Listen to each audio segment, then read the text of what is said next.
Potential energy. ये हमारे पास एक बना बनाया रिजल्ट है, यानी इस रिजल्ट के बैकग्राउंड के अंदर ज्यादा कुछ हमको पढ़ने लायक नहीं है हमारे पास, या समझने लायक नहीं। मतलब ये डायरेक्ट रिजल्ट है जिसको आपको यूज करना है।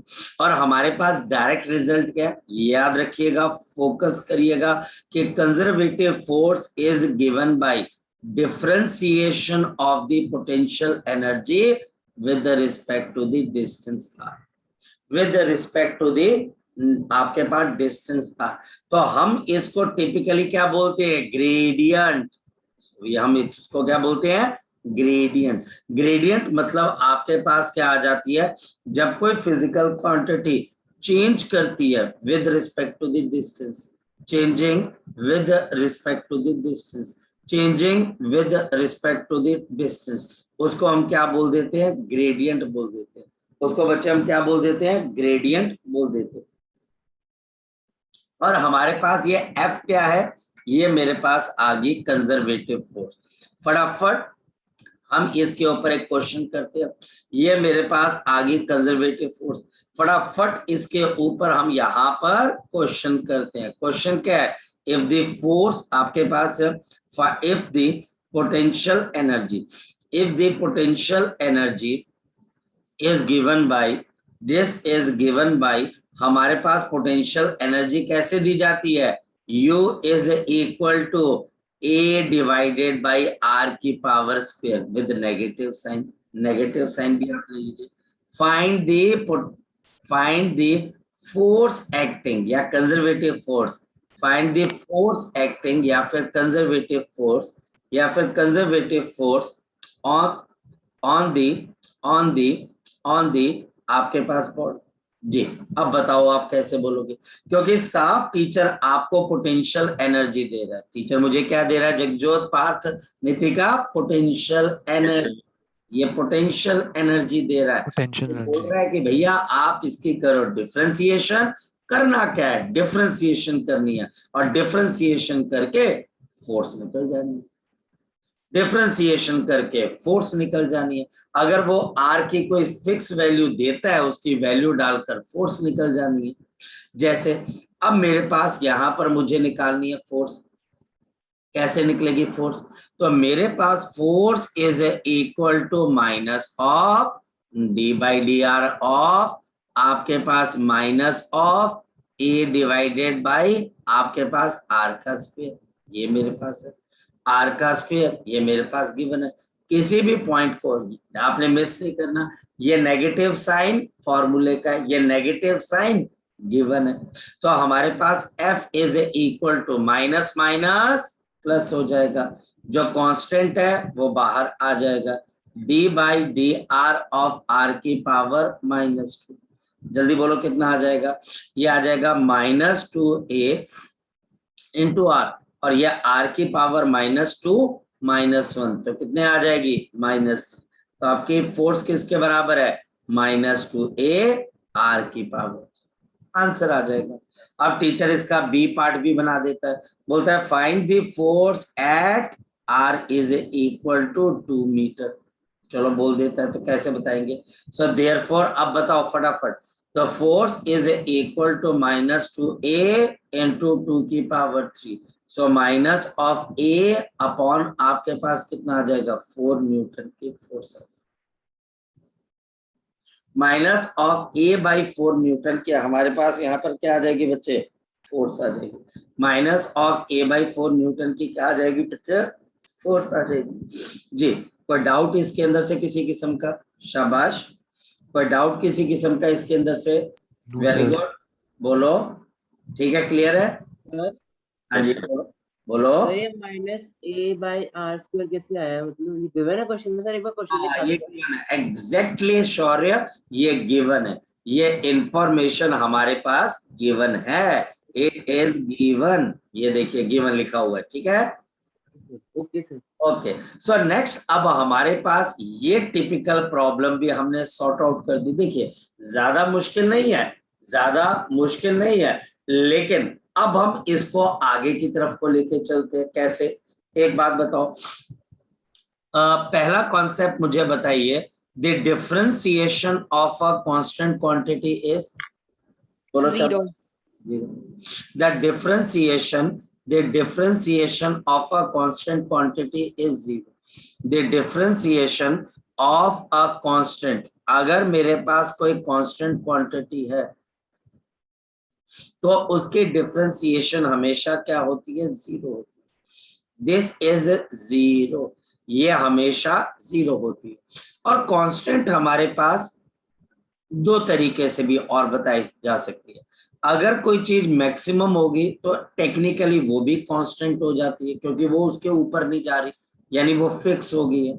या फिर मेरे पास अगर कोई चीज मिनिमम हो गई है तो वो भी हमारे पास क्या बन जाती है, आपके पास यहाँ पर कांस्टेंट है। कांस्टेंट का एक मतलब और भी होता है, मैक्सिमम या फिर मिनिमम, मैक्सिमम या फिर मिनिमम, पहला पॉइंट ये है।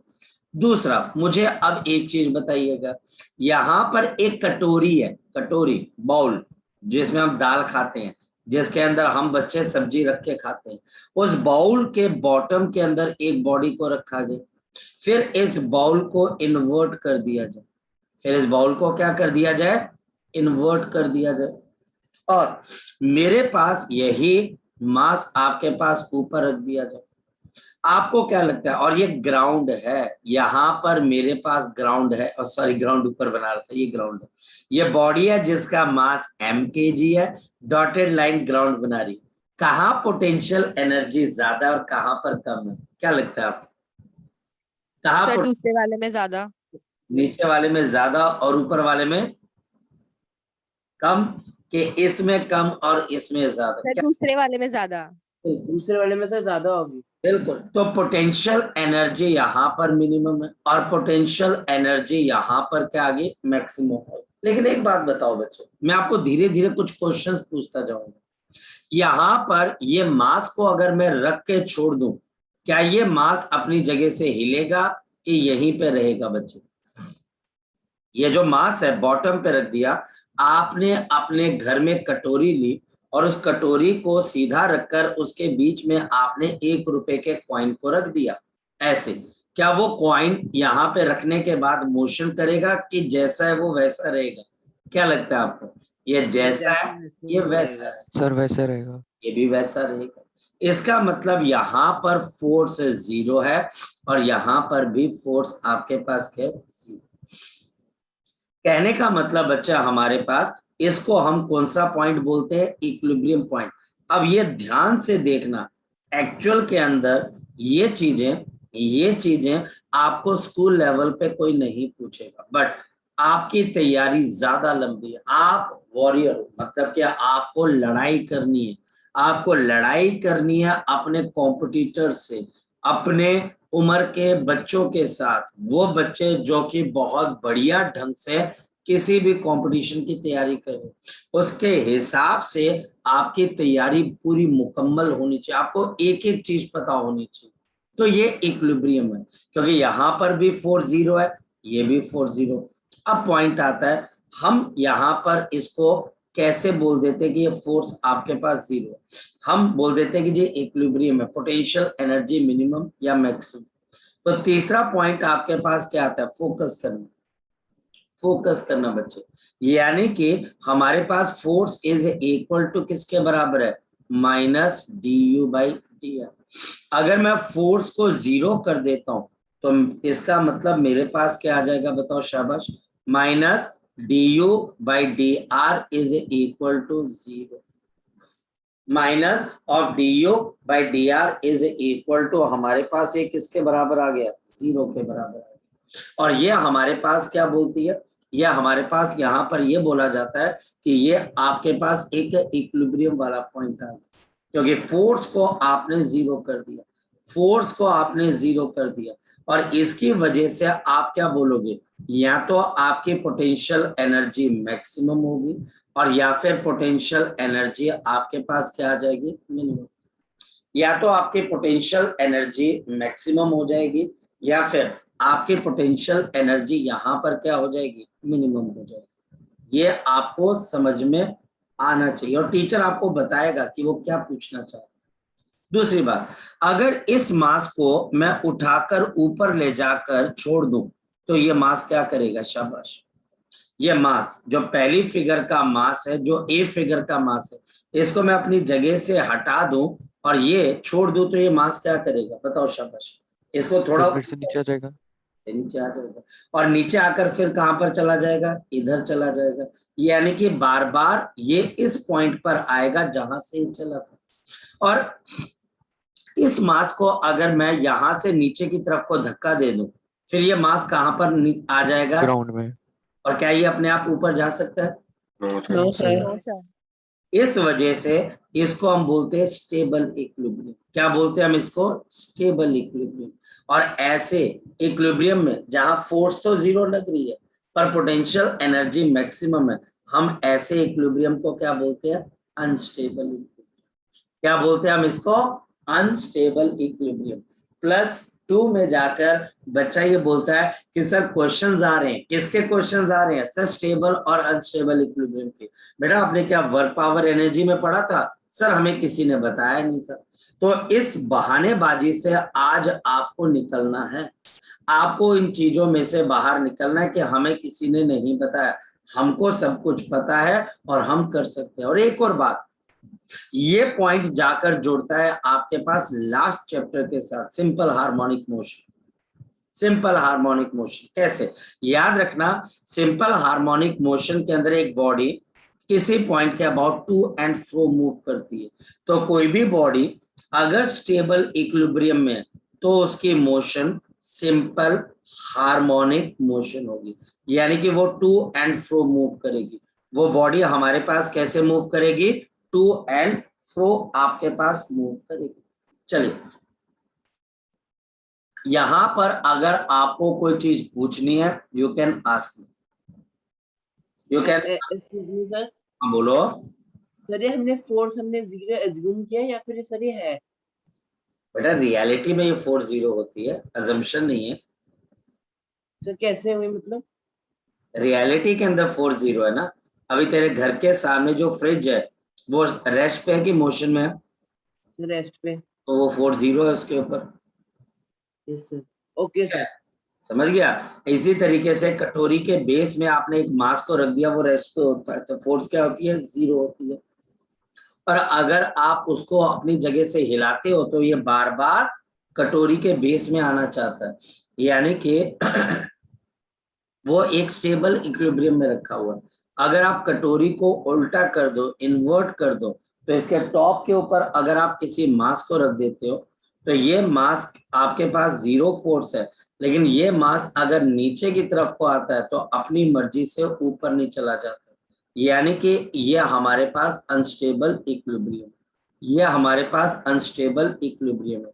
पोटेंशियल एनर्जी से फोर्स के बारे में पता लगता है, पोटेंशियल एनर्जी से फोर्स के बारे में पता लगता है कि मिनिमम पोटेंशियल एनर्जी का मतलब जीरो फोर्स लेकिन stable equilibrium, maximum potential energy का मतलब जीरो फोर्स लेकिन अनस्टेबल इक्विलिब्रियम, लेकिन अनस्टेबल इक्विलिब्रियम। याद रखिएगा।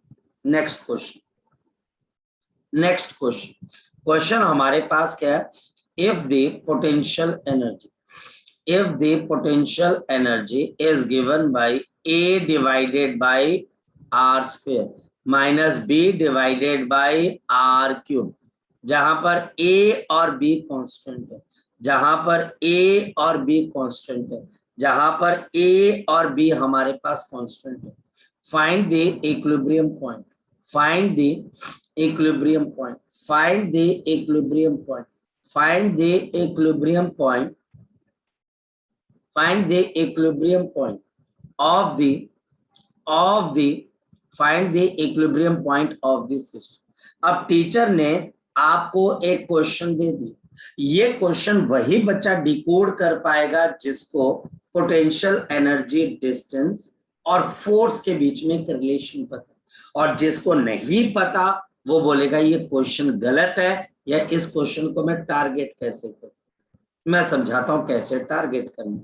Solution: the potential energy of the system is, बोलो शाबाश, the potential energy of the system is U is equal to A by R cube, R square, A by R square, I'm sorry, not R cube, R square minus B upon R cube. Okay.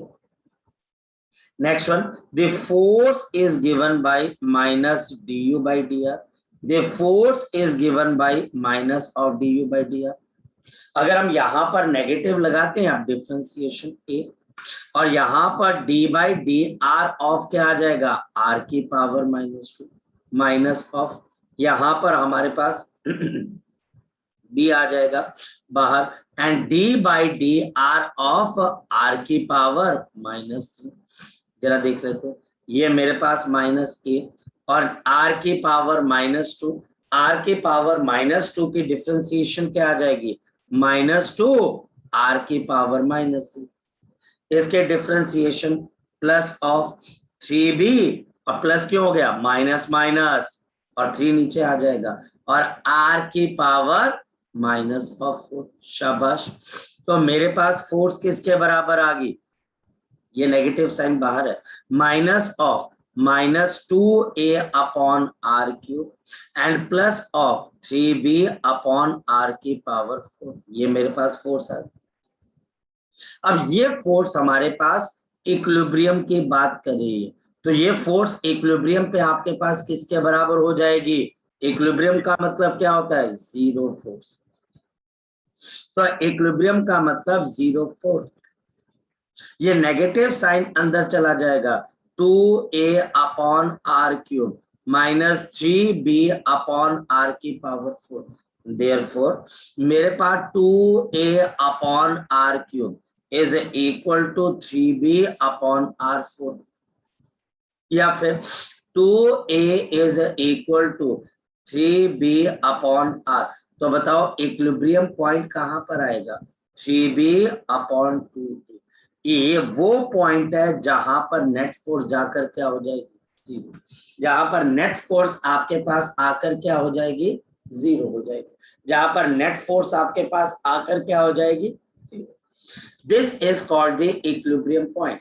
इसको हम क्या बोलते हैं, equilibrium point. This is known as to be the equilibrium point of the system. अगर इसमें से कोई doubt है शौर्य तो आप पूछ सकते हो, नितिका, पार्थ, आप डाउट पूछ सकते हो। सर इक्विलिब्रियम में सर हमारा फोर्स जीरो ही रहता है हमेशा। इक्विलिब्रियम का मतलब ही फोर्स जीरो है। जैसे फॉर एग्जांपल कोई पर्सन बोलता है कि हमारे पास, मान लिया जाए बारिश का मतलब पानी नीचे गिरना होता है, तो बोलोगे हाँ, अगर आपके पास आसमान से नीचे पानी गिर रहा है तो बारिश हो रही है, ठीक है। वैसे इक्विलिब्रियम का मतलब क्या होता है, नेट फोर्स जीरो। हाँ, पोटेंशियल एनर्जी या मैक्सिमम होगी या मिनिमम होगी, वो एक अलग बात है, लेकिन फोर्स जीरो होगी, ये तय है बच्चे हमारे पास, ठीक है, ठीक है। हाँ बोलो बोलो, शाबाश। सर इस इक्वेशन में आर की वैल्यू दे सकते हैं बी पार्ट में, फिर से बोल बच्चे। सर इस क्वेश्चन में बी पार्ट में हमें आर की वैल्यू दे सकते हैं, हाँ दे सकते हैं, यहाँ पर आर की वैल्यू दे सकते हैं, लेकिन पार्थ मतलब कि I don't understand this fact कि टीचर इस क्वेश्चन को आप भी बड़ी बुक्स में देखोगे, टीचर बड़ा लकीर का फकीर है। लकीर का फकीर मतलब कि वो सीधा यही क्वेश्चन पूछता है यही क्वेश्चन पूछता है, इसके अलावा वो इधर उधर जाता ही नहीं है। तो वो टिपिकल क्वेश्चंस की कैटेगरी में आते हैं कि भाई ये पोटेंशियल एनर्जी, मुझे इक्विलिब्रियम है, गिवन है, मुझे वो आर बता दो जहां पर इक्विलिब्रियम है कि नहीं है। हाँ दूसरा हो सकता है, पर वो काफी लेंथी चला जाता है, इसलिए मैं भी टीचर उसको मना करता हूँ। पर क्वेश्चन हो सकता है, बिल्कुल, क्वेश्चन क्यों नहीं होगा बच्चे, बिल्कुल होगा। चले आगे की तरफ बेटा। Yes sir. चलो, सो अब हमारे पास ये पॉइंट भी खत्म हो जाता है, और आज हम फिर एक नए पॉइंट को शुरू करते हैं, और हमारे पास आज का नया पॉइंट है conservation of the mechanical energy. The conservation of mechanical energy, not the energy, conservation of the mechanical energy, conservation of the mechanical energy, mechanical energy and the work energy theorem. और दूसरा इसी के साथ है work energy theorem, work energy theorem, conservation of mechanical energy. Conservation of mechanical energy बड़ी simple सी बात कहती है, in the absence in the absence of any external force, in the absence of any external force or non-conservative force, or the non-conservative force, or the non-conservative force, और the non conservative force, दो चीजें आ गई, यानी कि system में बाहर से कोई फोर्स नहीं लग रही और नॉन कंजर्वेटिव फोर्स यानी कि फ्रिक्शन नहीं लग रही है। इंटरनल कंजर्वेटिव फोर्स मे और may not be there. Internal conservative force, internal conservative force आपके सिलेबस में दो ही है, कौन कौन सी है? एक +1 के सिलेबस के अंदर आपके पास एक स्प्रिंग फोर्स है और दूसरी ग्रेविटेशनल फोर्स है। तो internal conservative force, internal conservative force में और may not be there, may not be there, may not be there, ये स्टेटमेंट चल रही है। यानी कि आप एक सिस्टम को देखो और पहचान करो कि क्या इसके ऊपर कोई एक्सटर्नल फोर्स लग रही है, क्या कोई नॉन कंजर्वेटिव फोर्स लग रही है? नहीं लग रही। कंजर्वेटिव फोर्स है या नहीं है कोई फर्क नहीं पड़ता, may not be there, then the total mechanical energy, then the total mechanical energy, जो हमारे पास टोटल मैकेनिकल एनर्जी किसकी? ऑब्जेक्ट की, सिस्टम की, the total mechanical energy of the system remains constant, remains constant or conserved, remains constant or conserved, remains constant or conserved। यानी कि आपके पास इसका मतलब क्या हो गया? क्या अगर मेरे पास कोई काइनेटिक एनर्जी है इनिशियल प्लस कोई पोटेंशियल एनर्जी है initial is equal to kinetic energy कोई आगे फाइनल प्लस पोटेंशियल एनर्जी कोई आपके पास आगे फाइनल, ये दोनों का आपके पास यहाँ पर सम क्या रहेगा? कांस्टेंट रहेगा। इन दोनों का सम आपके पास क्या रहेगा? कांस्टेंट रहेगा। इन दोनों का सम आपके पास यहाँ पे क्या रहेगा? कांस्टेंट। याद रखना सम कांस्टेंट रहेगा। इसका एक और मतलब भी आ जाएगा, इसका एक और मतलब हमारे पास क्या आएगा? Change in the kinetic energy is equal to change in potential energy. इसका मतलब क्या हुआ कि आप अगर काइनेटिक एनर्जी में कोई चेंज आ रहा है तो पोटेंशियल एनर्जी में भी उतना चेंज आ रहा है, उतना चेंज हो रहा है। और इसका एक और मतलब आ जाएगा कि अगर आपको टीचर बोले लॉस ऑफ काइनेटिक एनर्जी, बताओ किसके बराबर आ जाएगा? Gain in potential energy. या फिर आपके पास लॉस ऑफ पोटेंशियल एनर्जी किसके बराबर आ जाएगा? शाबाश बता दो। Gain in potential energy, gain in the potential energy. ये तो वाइस वर्सा। और ये हमारे पास कंजर्वेशन ऑफ मैकेनिकल एनर्जी।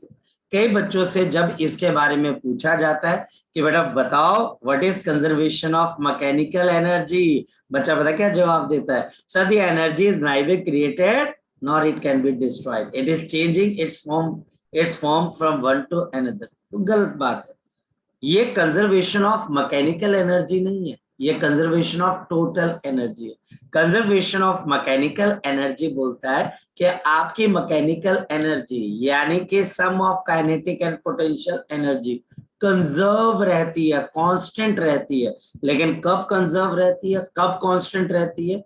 हमको ये बात बतानी है जब हमारे पास कोई एक्सटर्नल फोर्स ना हो, जब कोई नॉन कंजर्वेटिव फोर्स ना हो। कंजर्वेटिव फोर्स यानी कि ग्रेविटेशन और स्प्रिंग फोर्स में और मे नॉट बी। ये बात अगर आपको आज समझ में आती है, आप +2 का, मैं बहुत कॉन्फिडेंट होकर बच्चों को बोलता हूँ कि बेटा मेरे में इतना कॉन्फिडेंस है कि आप अब बड़े आराम से समझ सकते हो कि +2 की फिजिक्स क्या चीज है। फिजिक्स एक सेट ऑफ लॉज है, ये सेट ऑफ लॉज नेचर ने बनाए हैं, इसको किसी आदमी ने नहीं बनाया। हम सिर्फ इसको ऑब्जर्व कर सकते हैं और इसके ऊपर अपनी एक थॉट बना सकते हैं और इसके ऊपर हम चलने वाले सिस्टम बना सकते हैं। जैसे कि नेचर बोलती है मैकेनिकल एनर्जी को आप इलेक्ट्रिक एनर्जी में कन्वर्ट कर सकते हो। ये नेचर का नियम है। अब वो मैं कैसे कन्वर्ट करूंगा वो मुझे देखना है, वो मुझे समझना है। तो ये हमारे पास कंजर्वेशन ऑफ क्या है बच्चे आपके पास, शाबाश बता दो, मैकेनिकल एनर्जी। सर लास्ट वाले पॉइंट में गेन इन काइनेटिक एनर्जी नहीं आएगा? गेन इन काइनेटिक एनर्जी, हाँ गेन इन काइनेटिक एनर्जी आएगा। थैंक यू, इमोशनल हो गया हूँ मैं ये पोटेंशियल जी देख लिया, thank you, God bless you. तो हमारे हाथ से कह रहा है गेन इन आपके पास काइनेटिक एनर्जी, ठीक है। और किसी बच्चे का कोई डाउट? थैंक यू बेटा। और किसी बच्चे का कोई डाउट बोलो। अगर सर ऐसे एग्जांपल दे सकते सर, मतलब जैसे कंजर्वेटिव नॉन कंजर्वेटिव फोर्स के थ्रू तब होगा आपकी नॉन कंजर्वेटिव फोर्स के, अगर आप एग्जाम्पल बोल रहे हो तो ये फ्रिक्शन होती है। सिर्फ एक एग्जाम्पल इसकी है, वो है फ्रिक्शन, ठीक है। किसी भी तरह की फ्रिक्शन, किसी भी तरह की फ्रिक्शन को हम क्या बोल देते हैं, नॉन कंजर्वेटिव फोर्स, ठीक है। क्लियर है? Okay sir. सर मेरा ना एक क्वेश्चन एक्चुअली ये था और कि कल सर मैं जब पढ़ रहा था तो मतलब मैंने देखा था अगर कोई बॉक्स है, अगर हम उसको आगे को पुल करते हैं सर तो फ्रिक्शन मतलब पीछे की तरफ लगती है ना सर। लेकिन सर हम उस बॉक्स के ऊपर एक और एक बॉक्स रखे, तब उसको आगे को पुश करें, लेकिन जो वो ऊपर वाला बॉक्स होगा सर उसकी तो सब पीछे को जाएगा ना डायरेक्शन, उसकी मूवमेंट, इसकी में फ्रिक्शन सर इसको आगे को लगेगी फिर? यस बिल्कुल सही, रिलेटिव मोशन तो पीछे ही जाएगा ना वो।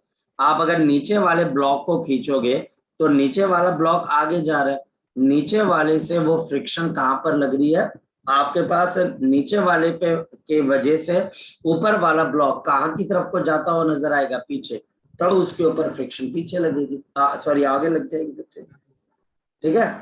ओके सर, बिल्कुल तो सही। इसका चलो मतलब ये होगा कि मतलब जो फोर्स अप्लाइड और फ्रिक्शन जो हुई है वो दोनों फिर पैरेलल टू ईच अदर हो गए सर।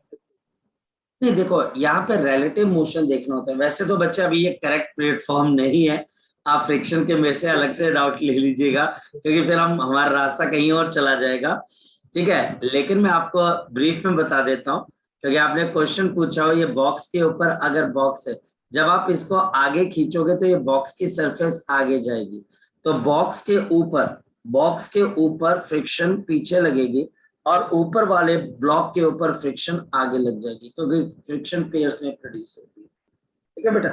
पर ये अभी करेक्ट प्लेटफॉर्म नहीं है, मैं आपको बाद में बता दूंगा, ठीक है। चलो अब नेक्स्ट वन देख लेते हैं, इसका मतलब क्या हुआ।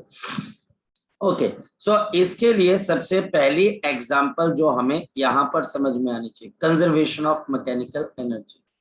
हमारे पास यहाँ पर एक बिल्डिंग है, या हमारे पास यहाँ पर एक बिल्डिंग है, और ये बिल्डिंग क्या हमारे पास एक हाइट है, ये बिल्डिंग क्या हमारे पास यहाँ पर एक हाइट है, और बिल्डिंग की टोटल हाइट मेरे पास h मीटर के बराबर है। बिल्डिंग की टोटल हाइट मेरे पास कितने के बराबर है, ये हमारे पास यहाँ पर h मीटर के बराबर है।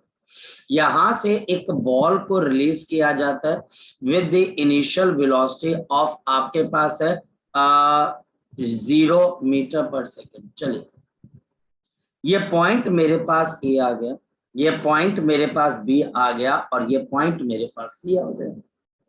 ए और बी पॉइंट के बीच में एक्स का डिस्टेंस है, ए और बी पॉइंट के अंदर कितने का डिस्टेंस है हमारे पास, एक्स का डिस्टेंस है, ये हमारे पास यहाँ पर एक्स का डिस्टेंस है। ओके, अब मुझे यहाँ पर कंजर्वेशन ऑफ मैकेनिकल एनर्जी निकालनी, यहाँ पर फोर्स ऑफ ग्रेविटी लग रही है जो कि कंजर्वेटिव फोर्स है, और फ्रिक्शन, जो फ्रिक्शन है उसको मैं नेग्लेक्ट कर रहा हूँ, 0, और कोई बाहर से फोर्स नहीं लग रही है, क्योंकि ये सिस्टम अपने आप चलता है, इसको चलाने की जरूरत नहीं पड़ती है, तो एक्सटर्नल फोर्स ये 0। ग्रेविटी प्रेजेंट है पर इससे कोई फर्क नहीं पड़ता है, इट मे और मे नॉट बी। चलिए स्टार्ट करते हैं। नंबर 1, सो यहाँ पर सबसे पहली चीज क्या है, eight the point A point के ऊपर मेरी काइनेटिक एनर्जी किसके बराबर है, 0, क्योंकि बॉडी को ड्रॉप किया गया। पोटेंशियल एनर्जी एट ए किसके बराबर है, तो हमारे पास आ जाएगा mg और h आ जाएगा, ठीक है।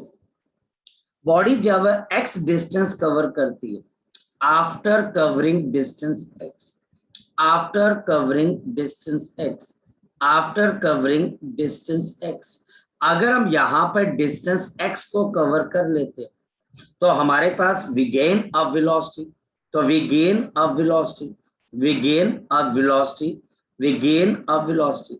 हम यहाँ पर एक वेलोसिटी को गेन कर जाते हैं और ये वेलोसिटी जो हम यहाँ पर गेन कर जाते हैं ये नीचे की तरफ को हो जाएगी, क्योंकि ग्रेविटी की वजह से आप वेलोसिटी को गेन कर जाओगे, वी भी मान लेते हैं। तो हम कौन सी इक्वेशन को यूज करेंगे? v square minus u square is equal to 2 into a into s। v square vb का स्क्वायर, u स्क्वायर 0 का square, 2 into acceleration minus g और s की जगह माइनस x। ये हमारे पास आ गए। और अब अगर हम इसको सॉल्व करते हैं तो देयरफॉर velocity of b का square is equal to 2g into x, 2g into x. Now kinetic energy at b, kinetic energy at b, kinetic energy at b is half m vb का square, half m 2gx, half m 2gx। क्या answer आ जाएगा? mgx। क्या answer आ जाएगा? mgx। तो आपके पास 2 से 2 cancel हो जाएगा, क्या आंसर आ जाएगा? mgx आ जाएगा। Next one, next one. अब हमारे पास यहां पर क्या रह गया? अब ये बॉडी जमीन से कितनी हाइट पर रह गई है? जमीन से कितनी हाइट पर रह गई है? ये आपके पास h minus X. Potential energy at B, potential energy at B, potential energy at B is mg, height from the ground, h minus x. So this is mg h minus mgx, adding 1 and 2. अब आप इस equation और इस equation को add कर दीजिए। तो इन दोनों इक्वेशन को आपस में आप ऐड कर दीजिए।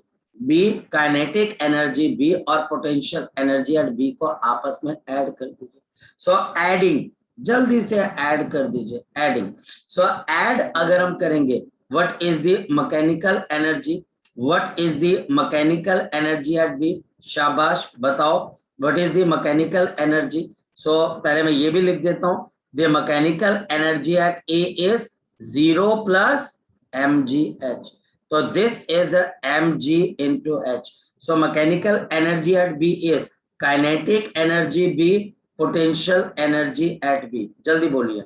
So mgh plus of mgh minus of mgx.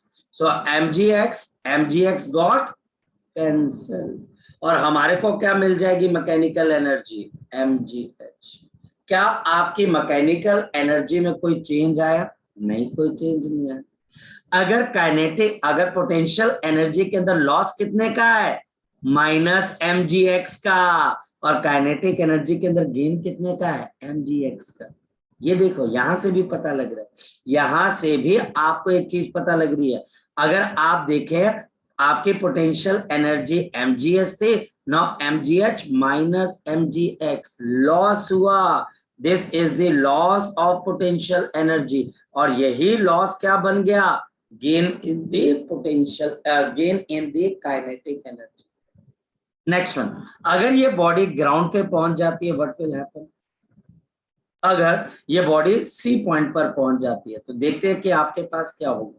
So at the point C, at the point C, at the point C, अगर हम यहां पर सी पॉइंट की बात करें तो हमारे पास body reaches the ground. So at point C the body reaches ground, the body, जो बॉडी है आपके पास रीचेस ग्राउंड, ये ग्राउंड की तरफ पहुंच जाती है, ये ग्राउंड को टच कर जाती है हमारे पास। सो देयरफॉर द वेलोसिटी सी का स्क्वायर माइनस 0। अब आपको ज्यादा फॉर्मेलिटी नहीं करनी है, आपको पता लग चुका है, 2 minus G minus of H. भाई ध्यान रखना एक एक चीज का, कोई भी चीज हवा में मत उड़ा देना। जो हमने सीखा है वही हमने अप्लाई करना है। ये माइनस जी क्यों आता है हमें पता है, माइनस एच क्यों आता है ये पता होना चाहिए। अगर मैं इसमें कोई गड़बड़ करूंगा टीचर नंबर काटेगा। तो वी सी का square is equal to 2g and therefore the kinetic energy at C is the kinetic energy at C is half m vc का स्क्वायर, so half into m into 2gh into 2gh, तो बताओ कितना answer आ जाएगा, शाबाश बता दो, mg into h आ जाएगा। तो ये हमारे पास यहाँ पर क्या आ जाएगा, mg into h आ जाएगा, ये हमारे पास mg into h आ जाएगा। Potential energy, so potential energy हमारे पास, पोटेंशियल एनर्जी एट सी ये जीरो हो जाएगी। बताओ क्यों जीरो, क्योंकि बॉडी कहां पर है, बॉडी ग्राउंड के ऊपर। भैया कैसे हो सकता है, देयरफॉर अब बताओ मैकेनिकल एनर्जी क्या आ जाएगी एट सी भी, तो mechanical energy at C will be equal, ये हमारे पास आ जाएगी mgh और kinetic energy at C plus potential energy at C, तो mgh प्लस ऑफ जीरो, तो ये भी बताओ आपके पास क्या रही, mgh। हमारी मैकेनिकल एनर्जी के अंदर कुछ भी चेंज नहीं है, हाँ काइनेटिक एनर्जी बढ़ती गई लेकिन पोटेंशियल एनर्जी उसी अमाउंट से कम होती है, तो ये हमारे पास आर्टिकल बन जाता है। ये देखिए, ये टीचर आपको आर्टिकल देगा 3 से 5 नंबर पे दे सकता है, 5 नंबर भी है, टीचर के जो डिस्टेंस पे है। अगर टीचर को लगता है कि भाई ये 5 नंबर पे है तो 1-2 चीजें वो एक्स्ट्रा पूछ सकता है, ग्राफ पूछ लेगा इसका, लेकिन अगर टीचर सिर्फ डेरिवेशन पूछता है तो वो 3 नंबर की आएगी। ये बात ध्यान रखना, this is one of the important content, क्योंकि अब हम इसके ग्राफ के बारे में बात करेंगे और फोकस करेंगे। तो देखते हैं हमारे पास इसका ग्राफ क्या बोलते हैं और ग्राफ को अंडरस्टैंड कैसे करते हैं, फोकस करना। ये हमारे पास ग्राफ बड़ा इंटरेस्टिंग तरीके से काम करता है। इस ग्राफ के अंदर बच्चे हमारे पास ये एक एक्सिस है और हमारे पास यहाँ पर एक ये वाली एक्सिस है, पर ये ग्राफ हमारे पास बताना क्या चाह रहा है, बहुत इंटरेस्टिंग चीज बताएगा। देखिए क्या आपकी पोटेंशियल एनर्जी लगातार क्या होती गई, कम होती गई, तो और आपकी काइनेटिक एनर्जी लगातार बढ़ती गई, लेकिन यह आपके पोटेंशियल एनर्जी लगातार कम होती गई, पोटेंशियल एनर्जी लगातार कम होती गई। सबसे पहले आपने डिस्टेंस कितना कवर किया था, 0 का, और या फिर कई टीचर इसको h20 भी कर देते हैं, वो डिपेंड करता है, लेकिन हमारे पास हमको यहाँ पर ये देखना है कि ये अगर डिस्टेंस है तो ये मेरे पास 0 है और ये मेरे पास h डिस्टेंस मैंने कवर किया, तो मेरी पोटेंशियल एनर्जी बढ़ती गई कि कम होती गई, कम। ये देखो 0 की तरफ हो जा रहा है। जो आपका y एक्सिस है ये हमारे पास एनर्जी को डिनोट कर रहा है, ये हमारे पास एनर्जी को डिनोट कर रहा है। आपकी पोटेंशियल एनर्जी बिल्कुल ड्रॉप होकर 0 होगी और आपकी काइनेटिक एनर्जी क्या किया, बताओ आपकी काइनेटिक एनर्जी क्या कर रही है, ये हमारे पास इंक्रीज हो रही है, ये हमारे पास काइनेटिक एनर्जी इंक्रीज हो रही है, ये हमारे पास हमारी काइनेटिक एनर्जी क्या हो रही है, इंक्रीज हो रही है। हमारी पोटेंशियल एनर्जी आपके पास कम होती जा रही है, काइनेटिक एनर्जी बढ़ती जा रही है, और इन दोनों का जो सम है, क्या सम है, मैकेनिकल एनर्जी, वो आपके पास कांस्टेंट है। ये आप mgh से चले थे, हाँ या ना, तो हर वक्त ये mgh ही रहेगी, ये mgh से आप चले थे तो ये mgh ही रहेगी। काइनेटिक एनर्जी 0 से mgh होगी, पोटेंशियल एनर्जी mgh से 0 होगी, लेकिन दोनों का सम, ये ब्लू कलर की लाइन, ये ब्लू कलर की लाइन, ये वाली, ये बता रही कि mgh का सम कांस्टेंट रहेगा, mgh का सम हमारे पास क्या रहेगा, कांस्टेंट रहेगा। जी बताओ, अगर अब इसमें से कोई डाउट है यू कैन आस्क मी। जी बोलो। ये ब्लू कलर की लाइन मैकेनिकल एनर्जी बता रही है। हाँ ब्लू कलर की लाइन, देखो क्योंकि वो सम है ना बच्चे हमारे पास mgh। आप ये बात देखिए, यहाँ पर मैकेनिकल एनर्जी क्या थी जगजोत, mgh, इसे पीछे के अंदर मैकेनिकल एनर्जी क्या थी, mgh, तो यहाँ पर भी mgh, तो इसका मतलब बच्चों mgh के सामने जो लाइन हम खींचेंगे ये वाली, ये किसकी है, आप h डिस्टेंस तक चले लेकिन आपको मैकेनिकल एनर्जी mgh ही मिली, तो ये कायदे से मैं कलर चेंज कर देता हूँ बेटा, कलर चेंज कर देता हूँ, कई बार कंफ्यूजन, ये वाला जो लाल कलर है ये हमारे पास mgh, ठीक है बेटा, ये हमारे पास mgh है, तो ये कांस्टेंट रहेगी। जरा सोच के देखो, है ना, लॉजिकल सी बात है, कि आप H तक चले, ये लाल रंग की लाइन MGH पे थी और ये कांस्टेंट रही और इसमें किसी किस्म का कोई चेंज नहीं आया, किसी किस्म का कोई चेंज आपके पास नहीं है। ठीक है, चले आगे की तरफ बेटा, चले। Yes, sir. चलो, ये हमारे पास यहाँ पर बड़ी सिंपल सी चीजें आपके पास आ जाती है। अब क्या, अब इसकी आती है एप्लीकेशंस, बड़ी इंटरेस्टिंग एप्लीकेशंस आती हैं, कुछ आसान कुछ मुश्किल, और इनमें आपका अब दिमाग चलेगा। इसको मैं आपको ये बोलूं कि आपको दिखवा सकता हूं, मैं आपको बता सकता हूं, कुछ टिपिकल एग्जांपल समझा सकता हूं, उसके बाद बच्चे आपको खुद अपनी गाड़ी चलानी और वो ताकत अपने अंदर लेके आनी, क्योंकि आपकी ये गाड़ी चलाने की ये हिम्मत जो है किसी भी चीज को चलाने की, ये आपको +2 तक बड़ा मदद करेगी।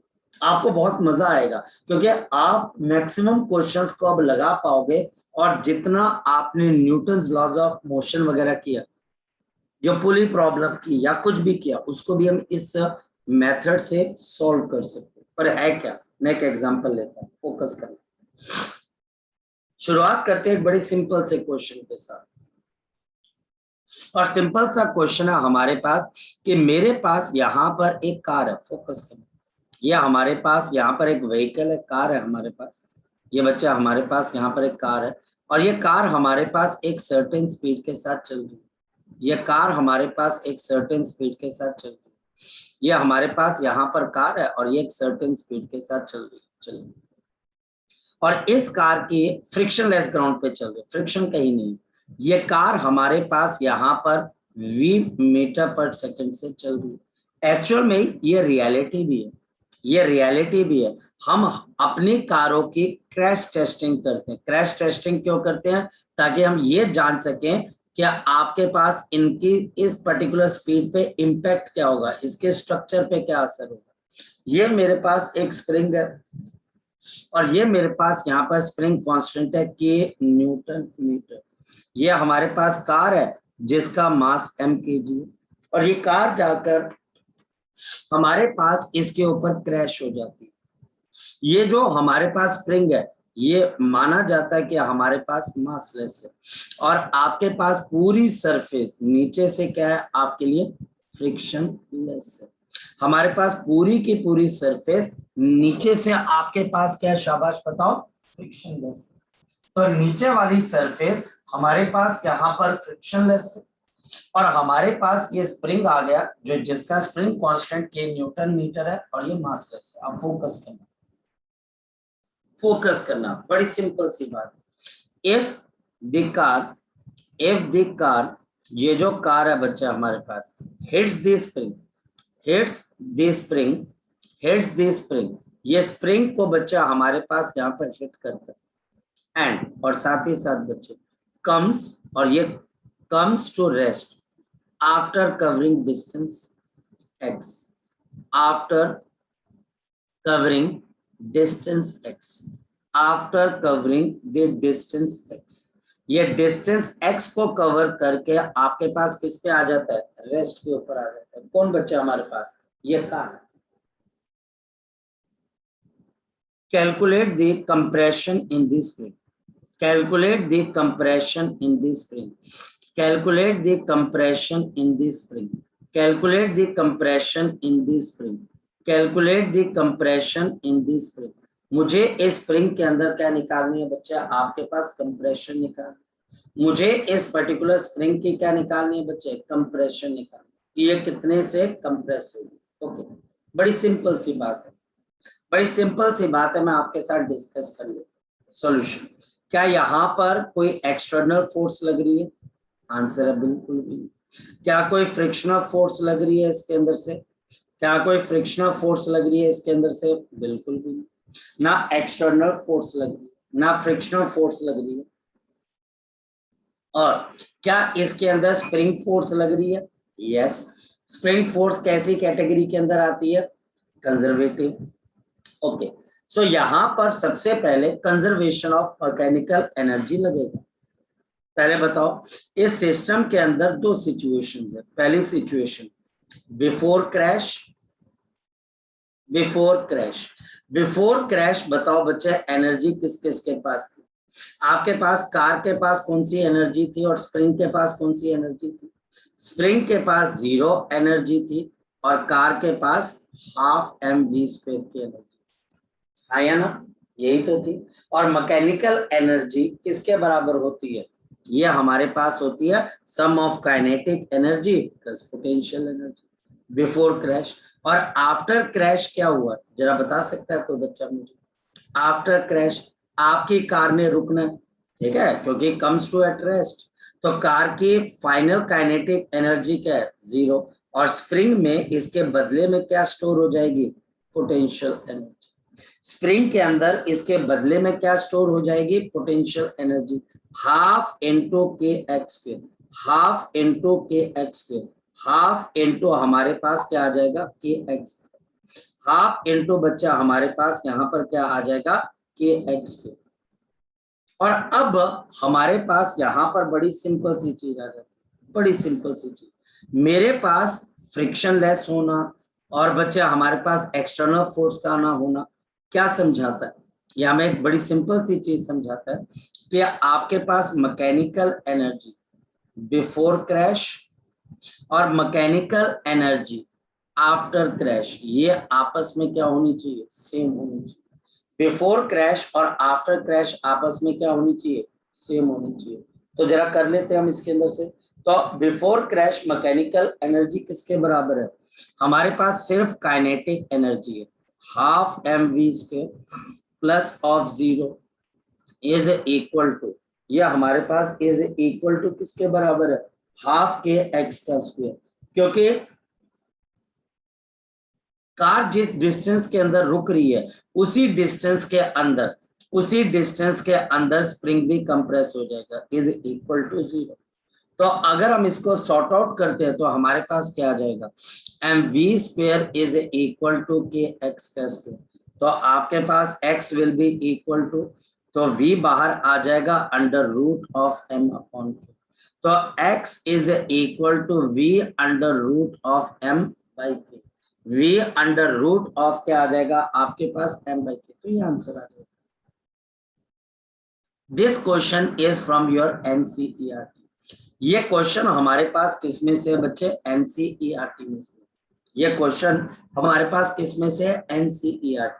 याद रखना, फोकस करना। यहाँ पर आपके पास कई आपको ऐसे क्वेश्चन मिलेंगे जिसमें फ्रिक्शन या एक्सटर्नल फोर्स बिल्कुल भी नहीं होगी और आपको वहां पर काम करना है on the basis of the conservation of mechanical energy. Next one, next question is igloo problem. आप बच्चों को पता है कि इग्लू क्या चीज होती है?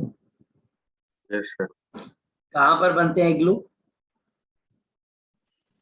सब बर्फ वाली जगह में। बर्फ वाले इलाके में। बर्फ वाली जगह। क्या लोग इग्लू के अंदर रहते हैं? यस और नो, ट्रू और false? Yes sir. Yes sir. Yes sir. वो इग्लू के अंदर नहीं रहते हैं, इग्लू बनाकर उनके अंदर गड्ढा खोदा जाता है, उसके अंदर रहते हैं, ठीक है। टेक्निकली वो इग्लू के अंदर भी नहीं रहते हैं, इग्लू बनाते हैं और फिर बच्चे उस इग्लू के अंदर आपके पास फिर वो गड्ढा खोदते हैं, काफी गहरा गड्ढा खोदते हैं और फिर वो उस गड्ढे के अंदर रहते हैं, ठीक है। तो यहाँ पर हमारे पास, अब तुम बोलोगे सर इग्लू प्रॉब्लम क्या है? याद रखना बच्चे, write down a person of mass m kg, a person of mass m kg। अगर मेरे पास एक पर्सन है जिसका मास किसके बराबर है? f kg के बराबर है, is sitting on the igloo, it is sitting on the igloo। ये बच्चा हमारे पास इग्लू पे बैठा हुआ है, of radius capital R, of the radius capital R.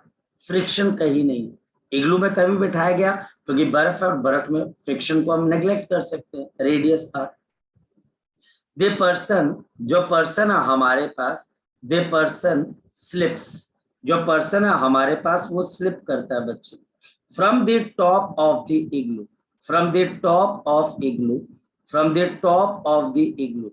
ये इग्लू के टॉप में से क्या करता है बच्चा? आपके पास स्लिप कर जाता है हमारे पास। ये टॉप ऑफ द इग्लू के अंदर से क्या कर जाता है? स्लिप कर जाता है and loses the contact with igloo, and loses the contact. अब याद रखो, लूजिंग द कांटेक्ट का मतलब क्या होता है? नॉर्मल रिएक्शन जीरो करना। तो लूजेस द कांटेक्ट आपके पास at certain point, at certain point, at certain point. Calculate the angle and the height, calculate the angle and the height, the angle and the height, the angle and the height at which this happens, at which this happens, at which this happens, जहां पर ये चीज होती है, at which this happens, जहां पर हमारे पास ये चीज होती है, ये हमको बताना है। अच्छा, ये क्वेश्चन भाई आप ध्यान से सुनना, ये क्वेश्चन हमारे पास आपको हर स्टैंडर्ड बुक के अंदर मिल जाएगा। हर स्टैंडर्ड बुक के अंदर ये क्वेश्चन गिवन है, इग्लू प्रॉब्लम।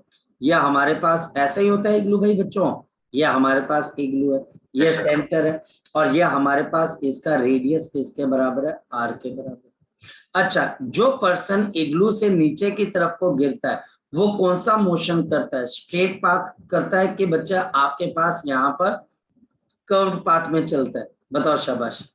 स्ट्रेट पाथ पे चलता है कि कर्व्ड पाथ पे चलता है? जब कोई पर्सन इग्लू पे चल रहा है तो वो स्ट्रेट लाइन पे चल रहा है कि कर्व पे?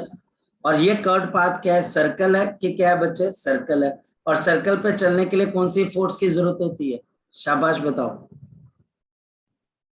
सर्कल पे चलने के लिए कौन सी फोर्स की जरूरत होती है? Centripetal force. और सिस्टम की ही कोई फोर्स क्या बन जाती है? Centripetal force. ये कुछ ऐसी कंडीशन है। ये पर्सन हमारे पास ए पॉइंट से चला और ये बच्चा हमारे पास बी पॉइंट पर पहुंच गया। ये हम ए से चले और बी पॉइंट पर हम पहुंचे और हमारे पास ये पर्सन 0 मीटर पर सेकेंड से यहाँ पर चल रहा है। ये 0 मीटर पर सेकेंड से यहाँ पर चल रहा है और जैसे ही माना जाता है कि ये बी पॉइंट पर पहुंचता है, यहाँ पर आपके पास ये loses the contact, normal reaction become zero, normal reaction become zero.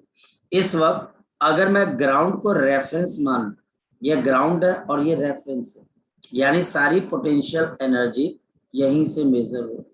ये मेरे पास यहाँ पर रेफरेंस पॉइंट है, ये मेरे पास रेफरेंस पॉइंट है। तो बताओ ये पर्सन इस वक्त जमीन से कितनी हाइट पर है? ये एंगल थीटा, तो ये एंगल थीटा। बताओ ये जमीन से कितनी हाइट पर है? कोई बच्चा बता सकता है? ये हमारे पास रेडियस किसके बराबर है? आर, तो हाइपोटेन्यूज। तो ये जमीन से कितनी हाइट के ऊपर है? शाबाश R बताओ। cos theta. R cos theta. यहाँ पर इनिशियल वेलोसिटी क्योंकि शिफ्ट है तो इनिशियल वेलोसिटी 0 थी और जब ये चलना शुरू करेगा तो बी पॉइंट पर कोई ना कोई क्या आ जाएगी? वेलोसिटी आ जाएगी। और आपकी वेलोसिटी बी पॉइंट पर किसके बराबर है? v मीटर पर सेकंड। आपके पास बी पॉइंट पर क्या वेलोसिटी है? v मीटर पर सेकंड। ये पहली चीज। दूसरा अगर हम ध्यान से देखें तो हमारे पास एक और चीज भी है। ये बॉडी कर्व्ड पाथ के ऊपर चल रही है, ये बॉडी हमारे पास कर्व्ड पाथ पे चल रही है। ये हमारे पास रेडियस आर और ये आपके पास एंगल थीटा। यहाँ पर अगर देखा जाए, ये देखते हैं, यहाँ पर मेरे पास नॉर्मल रिएक्शन किसके बराबर है? एन के बराबर है। इधर बताओ कौन सी फोर्स लग जाएगी? शाबाश बता दो। आर कॉस ना फोर्स बात बोल रहा हूँ मैं, mg। और यहाँ पर कौन सी फोर्स है? ये एंगल थीटा। तो आपके पास क्या आ जाएगी? शाबाश बता दो। mg cos of theta, mg cos of theta। और यहाँ पर mg sin ऑफ थीटा। अब जो आपने सर्कुलर मोशन में सीखा, अब ये उसकी एप्लीकेशन सेंटर की तरफ, क्योंकि एक तरीके से ये बॉडी एक सर्कल में मूव कर रही है, सेंटर की तरफ फोर्स लग रही है mg cos थीटा, बाहर की तरफ लग रही है n, और बी पॉइंट पर वेलोसिटी है v मीटर पर सेकंड। सो पहली इक्वेशन में सर्कुलर मोशन से लिख रहा हूं। पहली equation, due to circular motion, due to the circular motion, ये पर्सन सर्कुलर मोशन के अंदर ही तो जा रहा था नीचे। तो बताओ mg cos of theta centre की तरफ लग रही है माइनस नॉर्मल रिएक्शन बाहर की तरफ को लग रही है, and this should be equal to mv square by r। अब ये चीज हम सर्कुलर मोशन के अंदर सीख चुके हैं, ये चीज हम सर्कुलर मोशन के अंदर सीख चुके हैं। सर्कुलर मोशन के अंदर देख चुके हैं कि सर्कुलर मोशन की वजह से आपके पास यहाँ पर क्या आ जाएगा, mg cos theta minus of n is equal to mv square by r, is equal to मेरे पास किसके बराबर है, mv square by r। mg cos of theta minus of n is equal to mv square by r। तो ये body circle में तभी घूमेगी जब mg cos थीटा n से बड़ी होगी, क्योंकि ये बाहर लग रही है, ये अंदर, और दोनों को रिजल्टेंट जो होगा वो सेंट्रीपिटल फोर्स हो जाएगा। ठीक, ये पहली चीज है। लेकिन वो क्या बोल रहा है, इसी पॉइंट पर नॉर्मल रिएक्शन में क्या हो जाना बच्चे, जीरो हो जाना। पॉइंट ये है, कहने का मतलब मेरे पास यहाँ पर आ गया mg cos of theta minus of n is equal to mv square by r, और यहाँ पर टीचर खुद मुझे बोल रहा है कि इसने कांटेक्ट लूज करना है तो नॉर्मल रिएक्शन जीरो कर दो। देयरफॉर जल्दी बता दो, मेरे पास mg cos ऑफ थीटा किसके बराबर आ जाएगा, mv स्क्वायर बाई r। तो हमारे पास m से m कैंसिल हो जाएगा। देयरफॉर आपके पास v स्क्वायर की वैल्यू किसके बराबर है, this is rg into cos of theta. ये मेरे पास a का रिजल्ट तैयार हो गया जिसको हम सेकंड का नाम एक्सक्यूज मी सर, बोलो बेटा। सर आपने इसमें माइनस n कैसे लिया, मतलब मेरे को सर वो समझा दो। बेटा हमने सर्कुलर मोशन किया था शौर्य, यस सर। सर्कुलर मोशन के अंदर सेंट्रीपिटल फोर्स का क्या डेफिनेशन होती है, तो सेंट्रीपिटल सर वो फोर्स होती है जो अंदर की तरफ हमें अंदर की तरफ लेती है सर। अंदर की तरफ लेती है। एक्सेलरेशन सर उसके अंदर इनसाइड आती है ना सर। वो तो पता है एक्सेलरेशन सेंटर की तरफ होती है, पर मैं सेंट्रीपिटल फोर्स पूछ रहा हूँ बेटा।